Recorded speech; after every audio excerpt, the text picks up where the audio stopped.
The Patriots will be hanging their banner not on the first Thursday night of the season, but on the first Sunday night on NBC. The Pittsburgh Steelers come to town to take on the Patriots. The past 2 years, they had played Week 15 in Pittsburgh. This year, it's Week 1 in Foxborough, and the Steelers now have months where they can focus on this game. They can rally around it. We talked about that earlier in the show, the idea that they're going to be salty, they're going to be upset.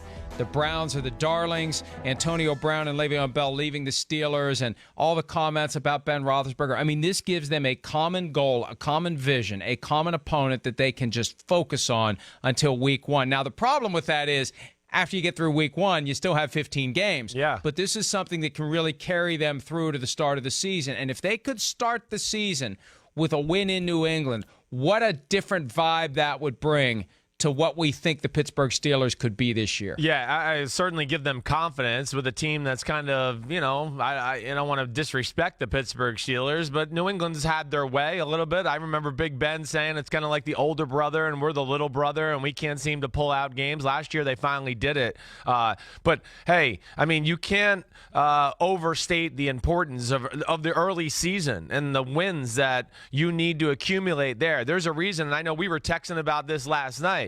To me, when I look at a schedule, the first thing I look at is, the team's first 4, 5, 6 games, right? There's a reason we haven't seen many teams get off to bad starts and win Super Bowls or make deep playoff runs. It's just too hard in the NFL once you get behind that 8 ball early on, where all of a sudden you're 1-3 or 2-4 and think, oh, okay, we're going to go on some big time run here. I know it happens from time to time, but very rare. And yeah, when you look at a team like Pittsburgh, to your point, Mike, New England Week 1, and it's not like life gets easier after that. So it'd be nice for them to get a win there because they got the Seattle Seahawks coming in town the week after that. Then they'll have to fly to the West Coast and play the San Francisco 49ers, who are going to be a team that's going to be chomping at the bit because it's a big year for Jimmy Garoppolo, Shanahan, John Lynch. So those early season wins are big time in framing the rest of the year, whether you get in the playoffs, the seeding you are in the playoffs, and it's usually the first thing I look at.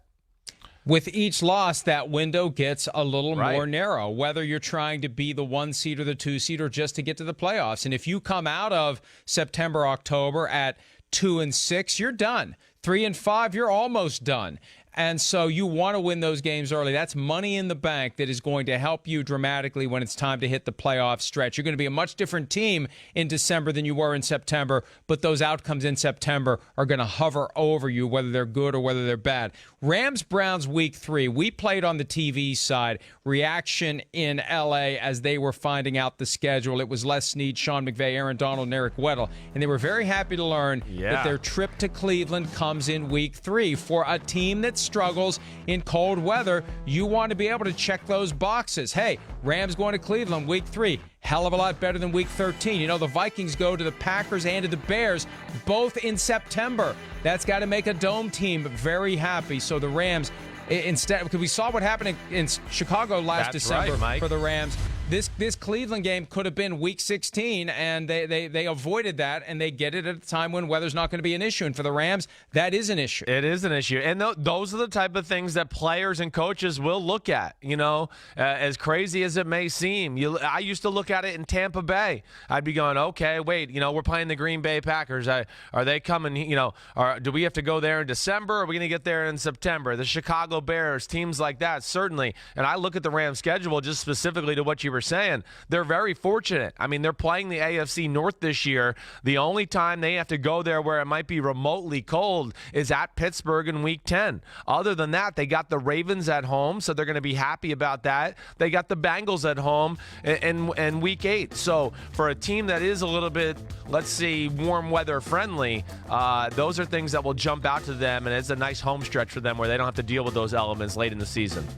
Yeah, they got enough issues other than weather this year with Jared Goff, who knows which way he's going to go after Super Bowl 53. Todd Gurley, who knows what's up with that knee. To not have those cold weather games to worry about is a real bonus for the LA Rams as they try to defend their NFC championship. All right, when we return, we'll look at the best games of the year draft style right here on PFT Live. Hi, I'm Mike Tirico, and thanks for watching. Make sure to hit subscribe for the latest news and highlights from NBC Sports.